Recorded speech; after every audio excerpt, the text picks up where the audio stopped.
ॐ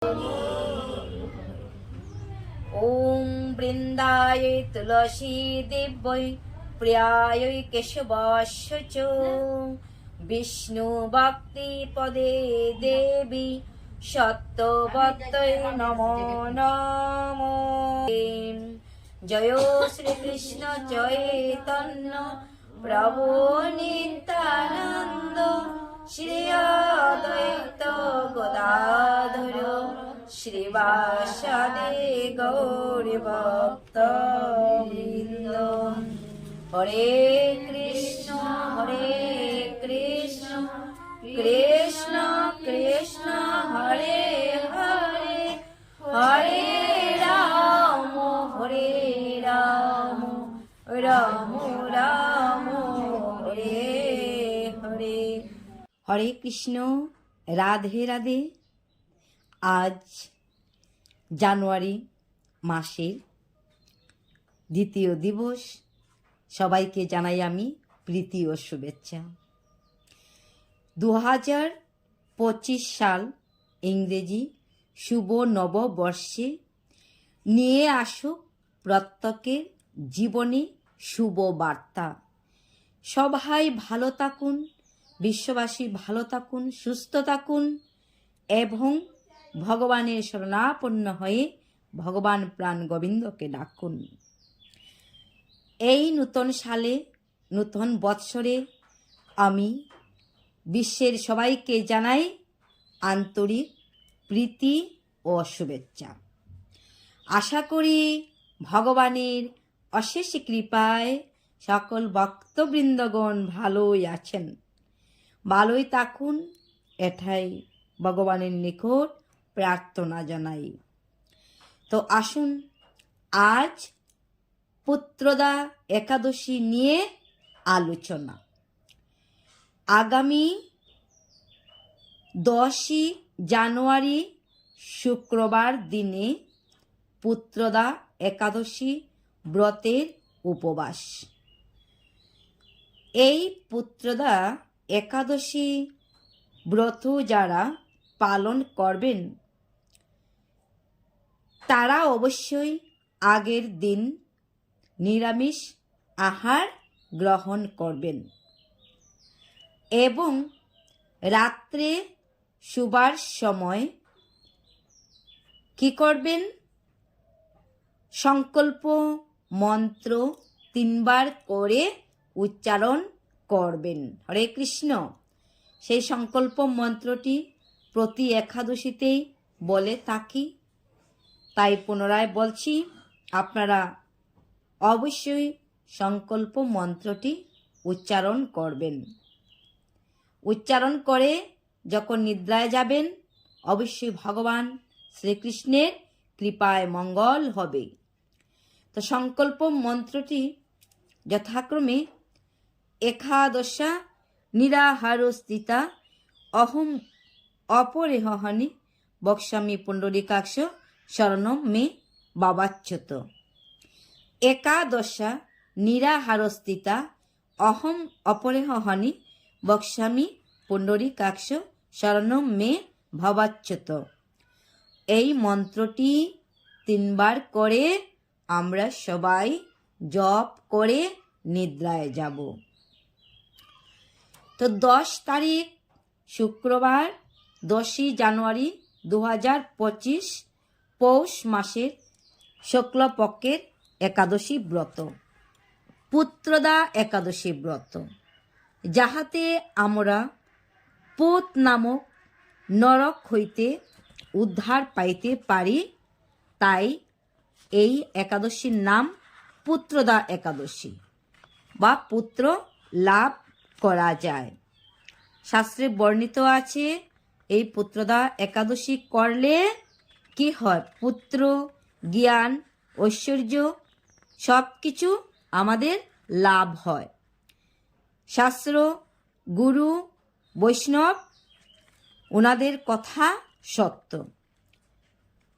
হয়তো আমরা বলতে পারি যে ব্রহ্মা, পরমপিতা ব্রহ্মা যখন আমাদিগকে সৃষ্টি করে এই পৃথিবীতে পাঠিয়ে দিয়েছেন তিনি আমাদের কপালে যা কিছু হবার লিখে দিয়েছেন, সেটাও ঠিক। কিন্তু সাধুগুরু বৈষ্ণবের কৃপার ফলে এই লিখনও আবার খণ্ডন হয়।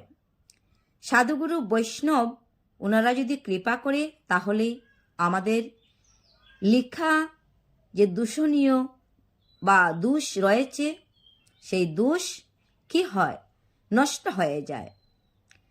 ভগবান শ্রীকৃষ্ণ গীতাতে অর্জুনকে বলেছেন যে, হে অর্জুন, যদি আমার শরণাপন্ন হও সর্বতোভাবে, তাহলে আমি তোমাকে সকল প্রকার পাপ হইতে উদ্ধার করিব। তাই শাস্ত্র আমাদের মানা একান্ত উচিত। সাধুগুরু বৈষ্ণব যখন কৃপা করেন, তাহলে আমাদের জীবনে কত দোষ ত্রুটি রয়েছে, সেগুলি কি হয়, ক্ষীণ হয়। যদি আমাদের অনেক কিছু হওয়ার কথা ছিল, অল্পতে সেই দোষ কেটে যায়। তো যাই হোক, আমরা অবশ্যই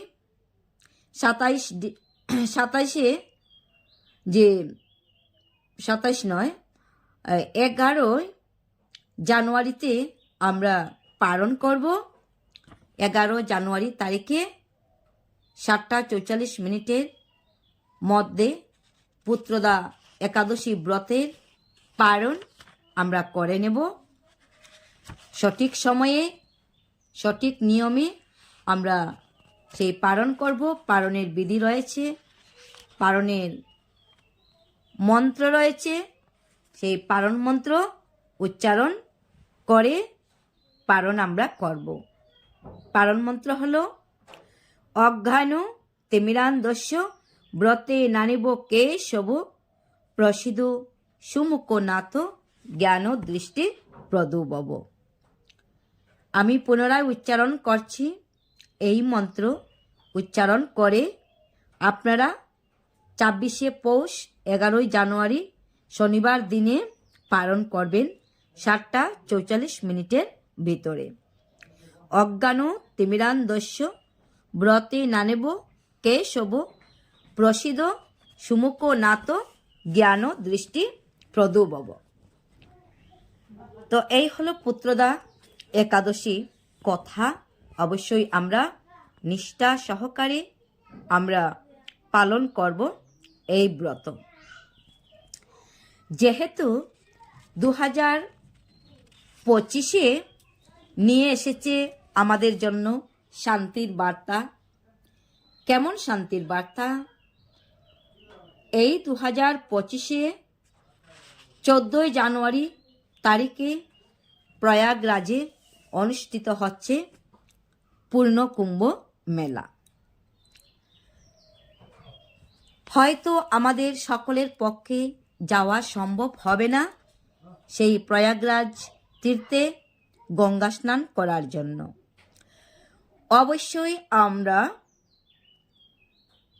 আমাদের নিকটে যে জলাশয় রয়েছে, যে জলাশয়ের মধ্যে আমরা স্নান করি, সেই জলাশয়ে আমরা স্নান করব সবাই।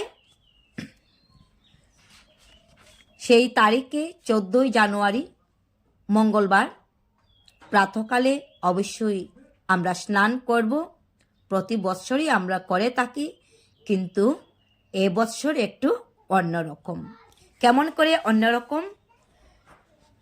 গঙ্গা নদীতে যাওয়ার আমাদের সম্ভব হচ্ছে না, তাই সেই জলাশয়ের মধ্যেই আমরা গঙ্গা নদীকে আবাহন করব। কেমন করে? গঙ্গে চ যমুনে চৈব গোদাবরী সরস্বতী নর্মদে সিন্ধু কাবেরী জলে অস্মিন সন্নিধিন কুরু। কুরুক্ষেত্র গয়া গঙ্গা প্রবাস পুষ্করাণী চ তীর্থান্নে তানি পুণ্যানি স্নানকালে ববন্তিহ। নতুবা এই মন্ত্র যদি আমরা উচ্চারণ করতে না পারি, তাহলে গঙ্গা গঙ্গা গঙ্গা এইভাবে গঙ্গা দেবীকে আবাহন করে 3 বার গঙ্গা গঙ্গা বলে প্রথমে মস্তকে গঙ্গার জল ধারণ করব, তারপর আমরা স্নান করব। যদি সম্ভব হয় আমাদের পক্ষে তাহলে এই মন্ত্র আমরা উচ্চারণ করব। গঙ্গে চ যমুনে চৈব গোদাবরী সরস্বতী নর্মদে সিন্ধু কাবেরী জলে অস্মিন সন্নিধিং কুরু কুরুক্ষেত্র গয়া গঙ্গা প্রবাস পুষ্করাণী চ তীর্থান্যে তানি পুণ্যানি স্নানকালে ববন্তিহ। ওম শান্তি, ওম শান্তি। মকর সংক্রান্তি দিনে সেই স্নান অবশ্যই আমরা করব, পৌষ পার্বণ। আর আমরা জানি ওই দিনে উত্তরায়ণ সংক্রান্তি, তো ওই স্নান দানে বহু পুণ্য হয়। ওই স্নান করলে কি হয়, আমাদের দেহের যত পাপ আছে সব পাপ বিনষ্ট হয়। তাই অবশ্যই আমরা এই স্নান করব। এই তিথিকে আবার কি বলা হয়, মাঘ বিহু হিসাবে আমরা পালন করিয়া থাকি। তো যাই হোক, এই মকর সংক্রান্তির দিনে আমরা স্নান করব, যাহাতে পাপ বিনাশিনী গঙ্গা জাহ্নবী আমাদের সকলে পাপ বিনাশ করেন। তো আজকের জন্য আমরা এখানেই বিদায় নেব। আর ভগবান শ্রীকৃষ্ণের কৃপায় সবাই আমরা ভালো থাকবো, সুস্থ থাকবো। হরে কৃষ্ণ।